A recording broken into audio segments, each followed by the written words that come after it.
حول ولا قوة إلا بالله العلي العظيم.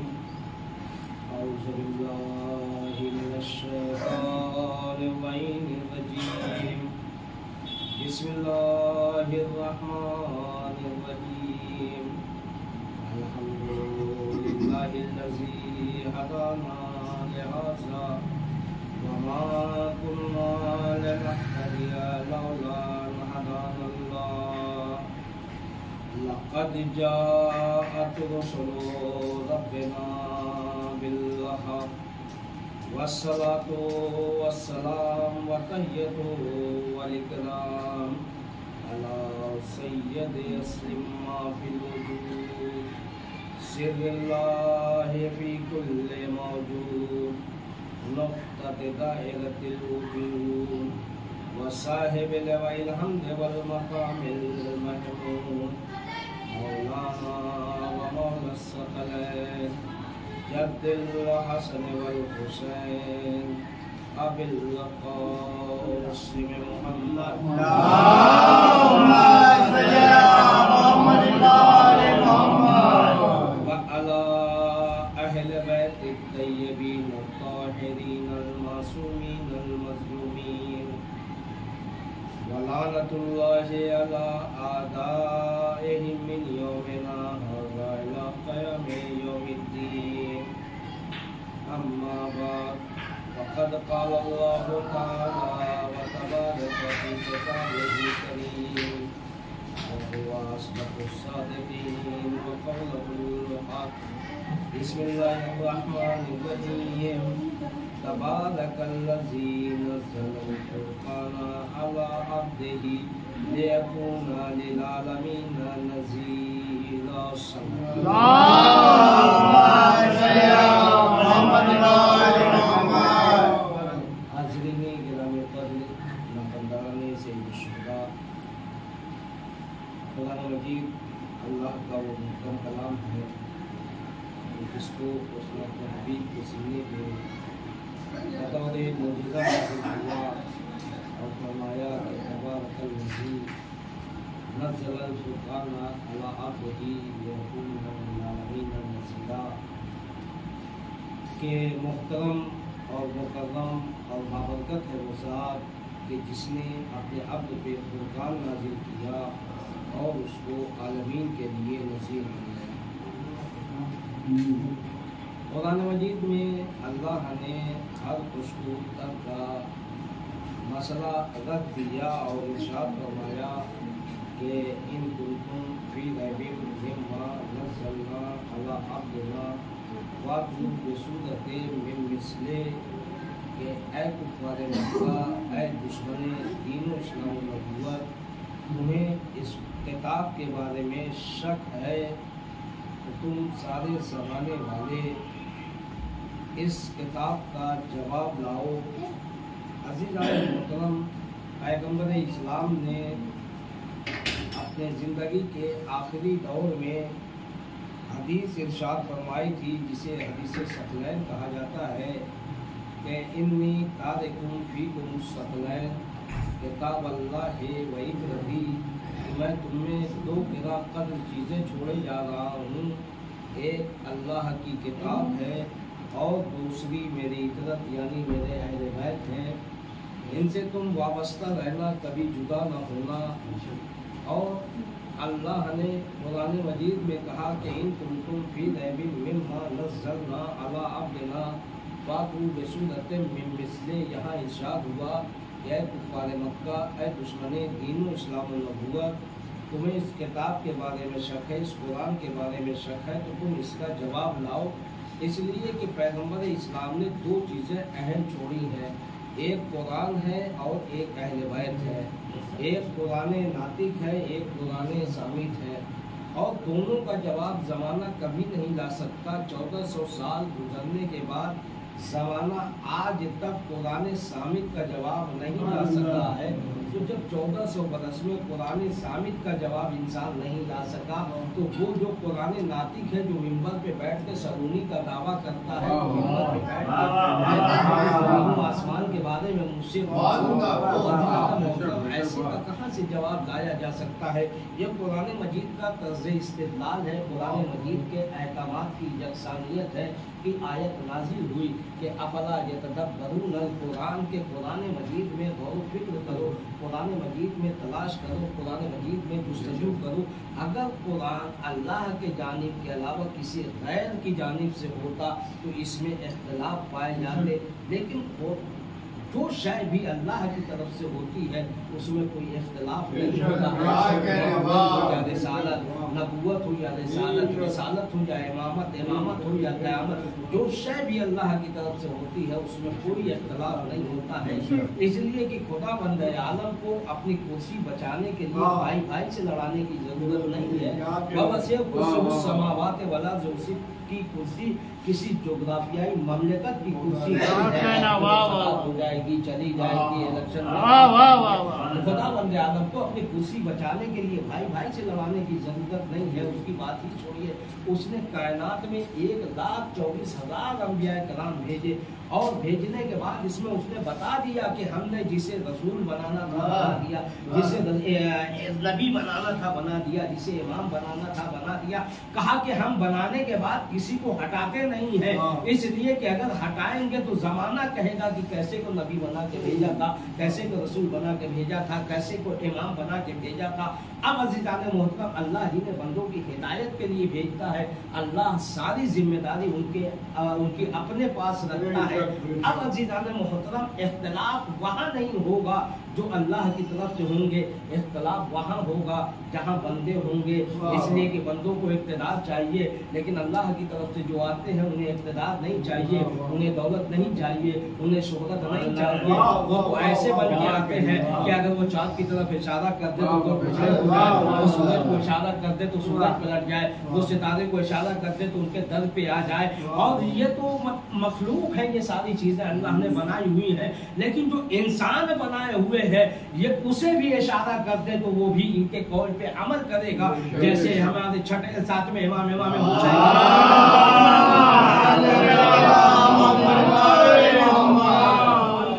उनके सामने दस्तरखान पे शेर बना हुआ है, दस्तरखान पे शेर बना हुआ है, कालीन पे शेर बना हुआ है।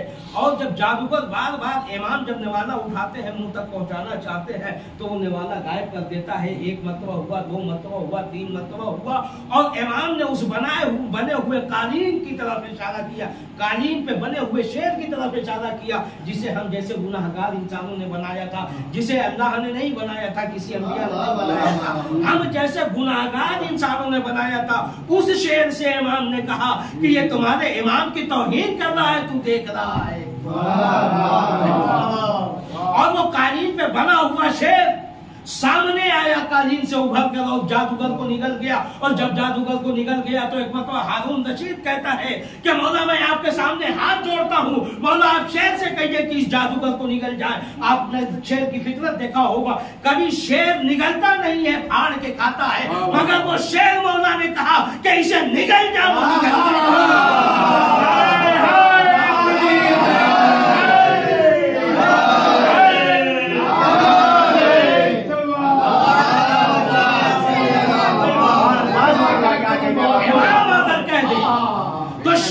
फितरत बदल देता है। शेर चीड़ फाड़ करके खाता है, लेकिन उसने निगल लिया।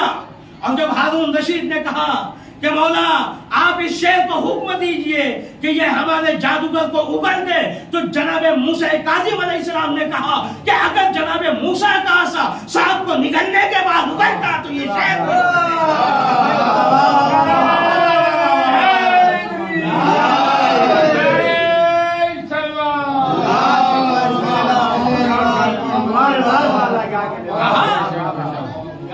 अल्लाह की तरफ से जो आते हैं हिदायत के लिए, اللہ ساری ذمہ داری اپنے ساتھ رکھتا ہے ان کی، اور اللہ انہیں اتنا پاور دے کے بھیجتا ہے کہ وہ جو کہیں وہ ہو جائے، اس لیے کہ اللہ کے مزاج میں بدلاؤ نہیں ہے، اس نے جو کہہ دیا وہ کہہ دیا، اس نے کہہ دیا کہ نماز واجب تو نماز واجب ہی کبھی بھی صورت میں سنت نہیں ہو سکتی، اس نے ماہ رمضان کے روزے واجب کر دیے، وہ واجب ہے۔ اب عزیزان محترم، اللہ نے جو چیز واجب کر دی ہے، اس لیے کہ اللہ ایک مرتبہ کہتا ہے اور جو کہہ دیتا ہے اسی پہ اللہ قیامت تک رہے گا اور اسی پہ اللہ دائم رہے گا، اس لیے کہ اللہ کے مزاج میں بدلاؤ نہیں ہے۔ اس نے 1,24,000 انبیاء کرام کو اس کائنات میں بھیج کے بتایا کہ ہم نے جسے منصب نبوت دیا اسے ہٹایا نہیں ہے، جسے منصب رسالت دیا ہے اسے کبھی منصب رسالت سے ہٹایا نہیں ہے۔ یہ دنیا کا قانون ہے کہ ہم بادشاہت سونپتے ہیں پھر چھین لیتے ہیں، ہم انہیں تھوڑا سا احسان کرتے ہیں اور احسان کے بدلے میں چاہتے ہیں کہ وہ ہم پہ اتنا زیادہ احسان کا بدلہ دے کہ دنیا سوچ نہ سکے، لیکن وہ ایسے ہیں کہ وہ زمانے پہ صرف احسان کیے ہیں، جو کہ اللہ کے مزاج میں رحمانیت ہے، اللہ کے مزاج میں رحمانیت ہے۔ تو اب اس کا جو نمائندہ ہوگا وہ بھی ایسا ہی ہوگا، اس کا نمائندہ بھی کم از کم کریم ہوگا، اور تمام انسانوں میں جو خصوصیت پائی جاتی ہے وہ ساری خصوصیتیں جتنی بھی ہیں اچھی خصوصیت، چونکہ میرے پیغمبر اسلام سے کسی نے پوچھا تھا کہ یا نبی اللہ آپ یہ بتائیے کہ کون کون سے گناہ ہیں اور کون کون سے ثواب ہیں، کہا کہ کون کون سی چیزیں گناہ ہیں، اور کہا کہ ایک ایک چیز کے بارے میں آپ بتائیے، تو ہم جیسا انسان ہوتا تو 10 چیزیں بتا دیتے کہ جوا کھیلنا گناہ ہے، شراب پینا گناہ ہے، اور فلاں چیزیں، ساری چیزیں جو بھی چوری کرنا گناہ ہے، یہ سب ساری چیزیں بتا دیتے کہ یہ گناہ ہے، یہ گناہ ہے، گناہ ہے، گناہ ہے۔ لیکن پیغمبر اسلام نے عجیب جملہ ارشاد فرمایا، کہا کہ بس گناہ ایک ہے، ثواب ایک ہے۔ کہا کہ گناہ بس ایک ہے، ثواب ایک ہے نا۔ ہم ہوتے تو 50 گنا لیتے، لیکن پیغمبر اسلام نے کہا کہ نہیں، گناہ ایک ہے، ثواب ایک ہے۔ کہا کہ جس کے دل میں علی کی محبت ہے وہ سب ثواب ہے، جس کے دل میں علی کی بغضیت ہے وہ سب کا سب حرام ہے۔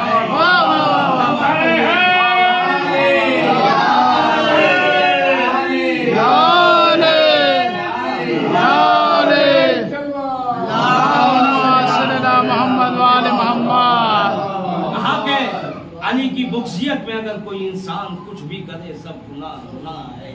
کہا کہ علی کی ولایت کے ساتھ اگر آپ ہر چیز کو سارے نیک اعمال کرتے رہیں گا سب ثواب ثواب ثواب ہے نا۔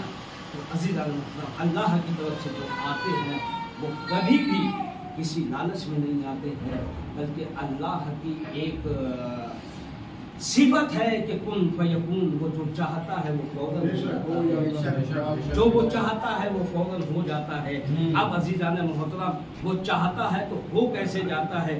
اگر ان ساری چیزوں کو دیکھنا ہے تو آپ کو در آل محمد پہ آنا پڑے گا۔ در آل محمد پہ چاہنے والے نہیں کہہ رہے ہیں، بلکہ جو رسول سے مباہلہ کرنے آئے تھے، جب رسول میدان میں گئے ہیں تو وہ کہہ رہے ہیں کہ یہ ایسے چہرے ہیں کہ یہ پہاڑ کو حکم دے تو پہاڑ چلنے لگے، یہ ایسے چہرے ہیں کہ یہ جو حکم دے پر درختوں کو تو درخت اپنی جگہ چھوڑ دے، پہاڑ اپنی جگہ چھوڑ دے، تو یہ دشمن بیان کر رہے ہیں۔ تو اللہ کی طرف سے جو نمائندہ ہوتا ہے وہ ایسا نمائندہ ہوتا ہے، اور وہ کبھی بھی کہیں بھی انسان کو شرمندہ نہیں کرتا ہے، کہیں بھی انسان کو ذلیل نہیں کرتا ہے، بلکہ ہر جگہ وہ چاہتا ہے کہ انسان صاحب عزت بنا رہے، انسان صاحب علم رہے، انسان صاحب دولت رہے۔ اور اللہ نے بھی یہ چیز اپنے ناموں کے ذریعے بتائی ہے کہ اللہ کے جو 99 نام ہے، 99 ناموں میں اللہ نے کہیں بھی اپنے کو غریب نہیں کہا ہے، کہیں بھی اپنے کو فقیر نہیں کہا ہے۔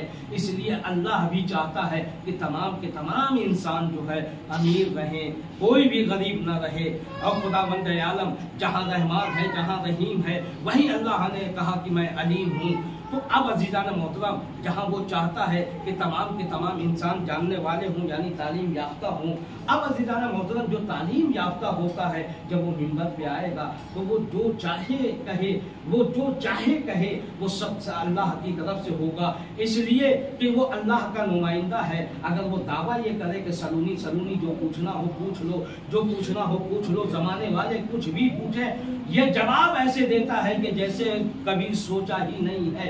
किसी ने बादशाह रूम के एक सफीर ने पूछा था मेरे मौला से कि मौला कोई ऐसी चीज़ बताइए जो कायनात की सबसे सख्त चीज़ हो, तो मेरे मौला ने कहा कि कायनात की सबसे सख्त चीज़ का नाम पत्थर है। कहा कि कायनात की सबसे सख्त चीज़ का नाम पत्थर है। कहा कि लेकिन जो है, कहा कि मौला इससे भी कोई ज्यादा सख्त चीज बताइए। अब उसके जहन में यह था कि अब इससे ज्यादा कोई सख्त चीज नहीं हो सकती, इसलिए कि मौला ने कहा है कि कायनात की सबसे मजबूत चीज का नाम, सबसे सख्त चीज का नाम पत्थर है। तो वहां पे मेरे मौला ने कहा कि लेकिन पत्थर से ज्यादा सख्त अल्लाह ने लोहे को बनाया है जो पत्थर को काट देता है। कहा लोहे से ज्यादा सख्त अल्लाह ने आग को बनाया है जो लोहे को पिघला देती है। कहा कि लोहे से ज्यादा सख्त अल्लाह ने आग को बनाया है जो लोहे को पिघला देती है। कहा आग से ज्यादा सख्त अल्लाह ने पानी को बनाया है जो आग को बुझा देती है। कहा पानी से ज्यादा सख्त अल्लाह ने बादल को बनाया है जो पानी को अपने दोष पे रखे हुए इधर उधर लेके चलता है। कहा कि अल्लाह ने उस बादल से ज्यादा सख्त हवा को बनाया है जो इधर से उधर बादल को लेके जाती है। कहा उस हवा से ज्यादा सख्त अल्लाह ने फरिश्ते को बनाया है जो हवा को चलाता है। कहा कि उस फरिश्ते से ज्यादा सख्त अल्लाह ने मलकुल मौत को बनाया है जो उस फरिश्ते की करेगा। कहा उस मलकुल मौत से ज्यादा सख्त अल्लाह ने मौत को बनाया है जो मलकुल मौत को भी आएगी।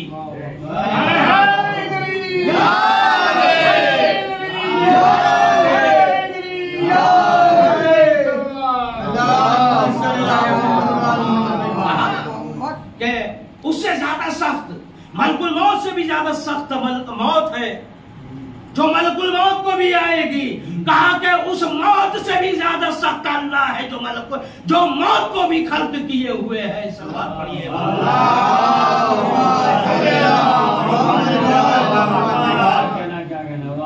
अल्लाह ने जिन्हें नुमाइंदा बना के भेजा है, सारी जिम्मेदारी अल्लाह अपने जिम्मे रखे हुए है। और जो भी अल्लाह का रसूल नबी होता है वो जो भी बयान करता है वो सारी चीजें अल्लाह की तरफ से होती हैं, उसकी अपनी नहीं होती हैं। जैसे सरकार दो आलम के बारे में कुरान मजीद में अल्लाह ने कहा कि वमा यंतकु अनिल हवा का पहला है, यानी रसूल कुछ बोलता ही नहीं है जब तक के वही इलाही न हो। रसूल कोई कलाम ही नहीं करता है जब तक के वही इलाही न हो। अब पैगंबर इस्लाम ने जितनी भी हदीसें अहले बैत अलैहिस्सलाम की शान में बयान की हैं, ये पैगंबर इस्लाम ने अपनी तरफ से नहीं बयान की हैं, बल्कि वमा यंतकु अनिल हवा का मिस्ताक अल्लाह कह रहा है कि कोई भी चीज, कोई कलाम ही नहीं करता जब तक मैं नहीं कहता, जब तक मेरा इरादा नहीं होता, जब तक मैं नहीं चाहता। तो अब जितनी भी हदीसें बयान की हैं कि जिक्र अली इबादत, अली का जिक्र इबादत है, ये ज़बान पैगंबर से है मगर खुदा का कलाम है।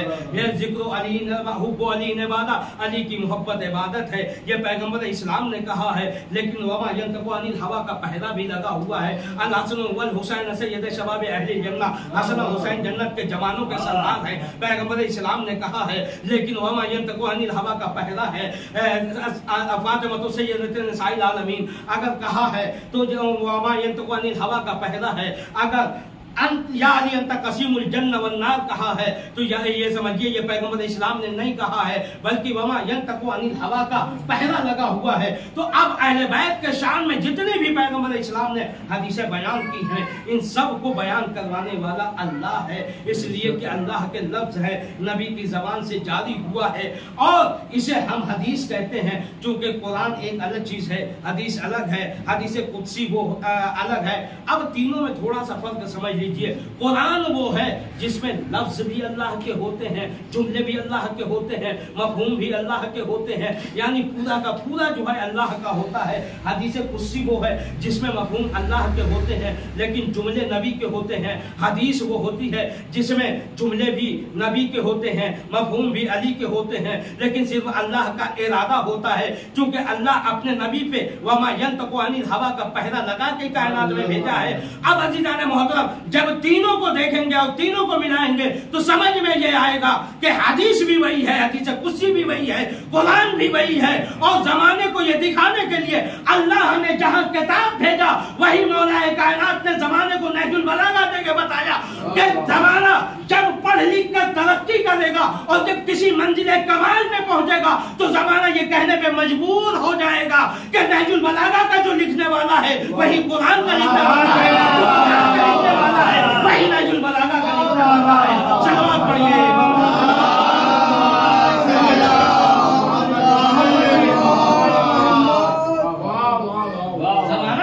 लिखने पे मजबूर हो जाता है कि ये कुरान जिसने लिखा उसी ने नहजुल बलागा लिखी है। कहा कि अगर कुरान अल्लाह का कलाम है तो नहजुल बलागा भी अल्लाह का कुरान कलाम है। कहा कि अगर नहजुल बलागा मौलाए कायनात का कलाम है तो कहा कि कुरान भी मौलाए कायनात का कलाम है। जमाना यहाँ पहुँचता है इसलिए कि अल्लाह जिन्हें बंदों की हिदायत के लिए भेजता है सारी जिम्मेदारी अल्लाह अपने पास रखता है, अपने हाथ में रखता है, ताकि कोई कल ये जमाना न कह सके कि हमें ये चीज़ मालूम नहीं हो सकी थी, या जिसे रसूल ने बताया था उसको तो आपने सस्पेंड कर दिया था, उसे रिसालत से हटा दिया था, उसे तो मनसब नबूवत से हटा दिया था। इसलिए अल्लाह जिन्हें बंदों की हिदायत के लिए भेजता है सारी जिम्मेदारी अपने पास रखता है, अपने पास रखता है, सारी जिम्मेदारी अपने पास रखता है। इसलिए बंदे कभी कुछ कह ही नहीं सकते। अल्लाह ने जो चीज़ वाजिब करार दी है वो हमेशा वाजिब रहेगी, जो हलाल करार दी है वो हमेशा हलाल करार रहेगी। अब अज़ीज़ाना मोहतरम कायनात में जो है एक ऐसा भी वक्त आया है कि जब एक शख्स उठा और शाम के दरबार से ये कहने लगा कि कोई कुरान नहीं है, कोई किताब नहीं है, कोई शरीयत नहीं है। कहा कि ये बनी हाशिम का ढोंग है इक़्तिदार पे आने के लिए, अपनी हैसियत मनवाने के लिए। कहा कि ये ढोंग रच रहा था। कहा कि कोई शरीयत नहीं है, कोई किताब नहीं है, कोई ये नहीं है। इमाम हुसैन खड़े हुए और होने के बाद कहते हैं कि किताब भी है, शरीयत भी है, किताब भी है, शरीयत भी है, दीन भी है, मोहम्मद भी है, किताब भी है। कहा सारी चीजें हैं। कहा कि हम इस दीन में हलाल मोहम्मदी को हलाल कर देंगे, हलाल मोहम्मदी को हलाल कर देंगे। इधर इमाम ने कहा कि ना हम हराम होने देंगे ना हलाल होने देंगे। कहा कि जो चीज हलाल है वो हलाल रहेगी, जो हराम है वो हराम रहेगी। आज के बाद दीन में कोई तब्दीली नहीं होगी, आज के बाद खिलाफत अलग हो जाएगी, दीन अलग हो जाएगा। कहा कि आज से ये दीन इतना मुहकम हो जाएगा, मुस्तहकम हो जाएगा कि दीन पे कभी आंच नहीं आएगी, दीन पे कभी खतरा नहीं होगा। कहा मुसलमान खतरे में आएगा मगर दीन खतरे में नहीं आएगा। अब 1400 साल के बाद अगर मुसलमान ये चिल्ला रहा है कि इस्लाम खतरे में है, किताब खतरे में है, शरीयत खतरे में है, याद रखिए कि न शरीयत कभी खतरे में आ सकती है न दीन कभी खतरे में आ सकता है। इसलिए कि इस दीन को इमाम हुसैन अलैहिस्सलाम ने खून दे के सींचा है। अली अकबर के कड़ियाली अकबर जैसे कड़ियल जवान का खून दिया है और 6 महीने के बच्चे का खून दे के इस्लाम को सींचा है इमाम हुसैन ने। अब इस्लाम पे कभी भी कोई फर्क नहीं आ सकता, इस्लाम पे कभी भी कोई आंच नहीं आ सकती। अज़ीज़ान मोहतरम इमाम हुसैन अलैहिस्सलाम ने बड़ी काविशों के जरिए बड़ी मेहनतों से इस दीन को बचाया है और यहाँ तक पहुँचाया है। अज़ीज़ान मोहतरम ये वो सारे अय्याम चल रहे हैं कि ये काफिला जो करबला से असीर कर लिया गया था, जो करबला से कूफा और कूफे से शाम और शाम के बाद जिंदान शाम और जिंदान शाम से ये काफिला रिहाई पा चुका और पाने के बाद ये काफिला करबला पहुंचता है। लेकिन अब करबला के बाद ये काफिला मदीने की तरफ रवाना हो जाता है। जब मदीने की तरफ ये काफिला रवाना होता है और जब मदीने में ये काफिला दाखिल होता है तो सबसे पहले जनाबे कुलसूम ने एक मसीहा पढ़ा कि मदीना तो जद्दना ला तकबलीना, ऐ मदीना हमारे आने को कबूल न करना। इसलिए कि जब हम मदीने से गए थे तो हमारा हाल ये था कि हमारे साथ मेरा भैया था, मेरा अली अकबर था, मेरा अब्बास था। लेकिन जब दोबारा मदीने में आए हैं तो हम लुटे हुए आए हैं, हम हसीनी की जिंदगी गुजार के आए हैं, हम पे इतने सितम ढाए गए हैं कि मदीने वाले हमें पहचान न पाएंगे। अजरुकुम अल्लाह, बोला आपको कोई गम न दे सिवाय गम मजलूम करबला के।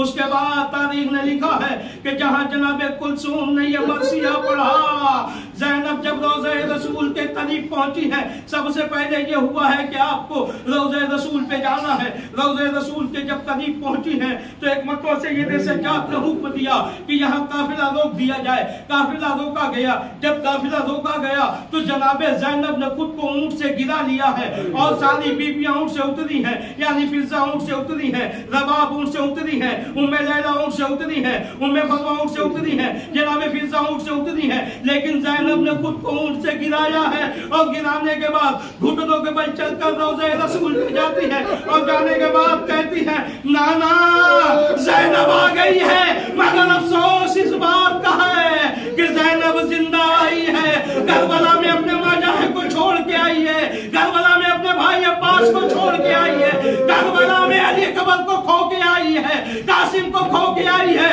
اور محمد سے جدا ہو کے آئی ہے، اجرکم اللہ۔ اس کے بعد جناب زینب پھر فرماتی ہے، کہتی ہے نانا کربلا سے کوفہ اور کوفے سے شام تک ہم پہ اتنے ظلم اٹھائے گئے ہیں کہ اگر ان محرموں کی قبر نہ ہوتی تو بازو کھول کے دکھا دیتی کہ کربلا سے کوفہ اور کوفے سے شام تک ہم پہ اتنے تازیانے مارے گئے، ہم پہ اتنے درے مارے گئے کہ سال بھر گزر جانے کے بعد بھی سارے زخم آیا ہے۔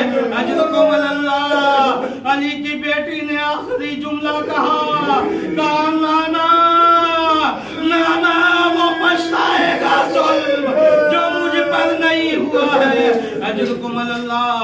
خدا آپ کو کوئی غم نہ دے سوائے غم مظلوم کربلا کے۔ یہ قافلہ روضہ رسول پہ آ گیا، ادھر امام سجاد نے بشیر ابن جزدم کو بلایا اور بلانے کے بعد کہا کہ جاؤ مدینے میں خبر کر دو کہ قافلہ آ گیا ہے۔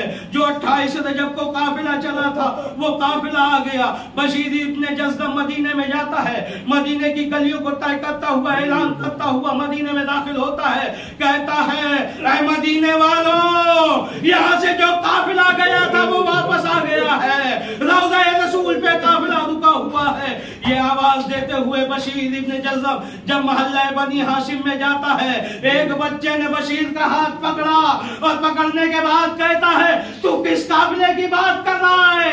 کہا اسی قافلے کی بات کر رہا ہوں جو محلہ بنی ہاشم سے چلا تھا، میں اسی قافلے کی بات کر رہا ہوں جس قافلے کا والی و وارث حسین تھا۔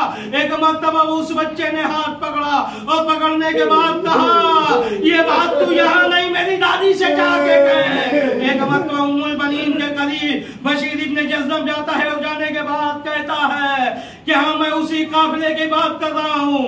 ام البنین نے پوچھا کہ میرا آقا کہاں تھا، میرا آقا کہاں ہے، میرا مولا حسین کہاں ہے؟ ایک مرتبہ بشیر کہتا ہے کہ اے معظمہ آپ کا عباس فرات کے کنارے بازو کٹائے شہید ہو گیا۔ ایک مرتبہ ام البنین نے پھر پوچھا میرا حسین کہاں ہے؟ بشیر ابن جزدم کہتا ہے کہ جناب عباس فرات کے کنارے بازو کٹائے سو گئے ہیں۔ ایک مرتبہ پھر ام البنین نے پوچھا میرا آقا کہاں ہے؟ اس نے پھر وہی جواب دیا۔ ایک مرتبہ ام البنین تڑپ کے کہتی ہے اے بشیر اتنا بتا، میں تجھ سے بار بار اپنے حسین کے بارے میں پوچھ رہی ہوں اور تو مجھے عباس کے بارے میں بتا رہا ہے۔ ایک مرتبہ بشیر ہاتھوں کو جوڑ کے کہتا ہے اے معظمہ جب تک عباس زندہ تھے حسین خیریت سے تھے، حسین کی طرف کوئی تیر نہ آیا، مگر بعد شہادت عباس امام کے سر و تن میں جدائی کر دی گئی، زمین کربلا ہل گئی۔ خدا کا پانی